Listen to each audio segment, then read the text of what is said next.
Ce matin, Nico Williams est arrivé à Barcelone pour discuter avec le président du Barça sur son transfert. Nico Williams entre dans le bureau de Laporta et dit « Bonjour, président Laporta. Président, je vais être direct. Je veux signer pour le FC Barcelone. Aujourd'hui, si possible. J'ai entendu tout ce qui se dit. Les négociations, les discussions avec mon agent, les chiffres qui circulent. Et franchement, je ne veux pas que tout ça devienne un obstacle. Le Barça, c'est mon rêve depuis que je suis gamin. Jouer avec Lamine Yamal, Pedri, Gavi... Porter ce maillot, c'est plus grand que n'importe quel salaire. Joan Laporta, très surpris, déclare « Nico, tu sais que tu es un joueur exceptionnel et ton geste me touche profondément. Tu sais que notre situation financière n'est pas simple, donc nous devons bien négocier. » Nico Williams, d'un calme exemplaire, déclare « Justement, c'est pour ça que je suis là. J'ai vu les rapports, j'ai entendu ce que mon agent a demandé à Deco et à vous. Il fait son travail, je le respecte, mais il demande trop. Je ne veux pas que le Barça se mette en difficulté pour moi. J'ai dit à mon agent que j'étais prêt à accepter le salaire que vous m'avez proposé l'année dernière. 12 millions d'euros bruts par saison. Je ne suis pas là pour l'argent. Arsenal, Bayern, Chelsea, ils peuvent m'offrir plus. Mais ils n'ont pas le camp nous, ils n'ont pas cette âme.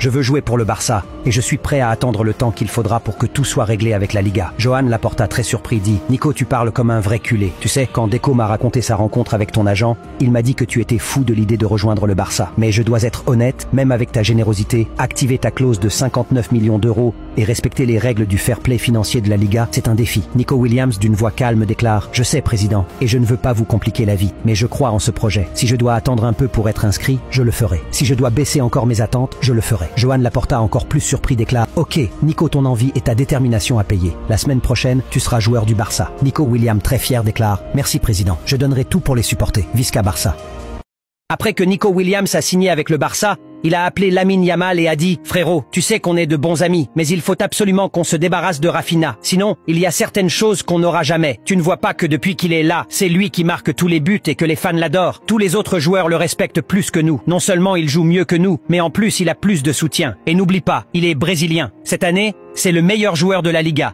et le meilleur buteur de la Ligue des Champions. Le seul avantage qu'on a sur lui, c'est qu'on est européen et qu'il est noir. Donc si on veut, on peut le boycotter. En plus, il n'est même pas espagnol. Alors jouons contre lui. Quand il y a un penalty, ce doit être toi ou moi qui le tirons. Qu'en dis-tu? Yamal secoua la tête et répondit « Nico, c'est vrai, on est amis. Mais quand j'ai commencé à jouer pour le Barça, c'est Rafinha qui m'a aidé. Il m'a aidé à marquer plein de buts. C'est grâce à lui que j'ai gagné la Liga et la Coupe du Roi contre le Real Madrid. Je suis désolé, mais je ne peux pas lui faire ça. » Nico insista. « Très bien, je vais trouver un moyen de construire une équipe 100% espagnole où on mettra les autres dehors. Et toi, tu pourras toujours faire semblant d'être le gentil. Tu es partant ?» Yamal répondit « Je ne peux pas trahir Rafinha comme ça. Laisse-moi demander l'avis des fans du Barça. »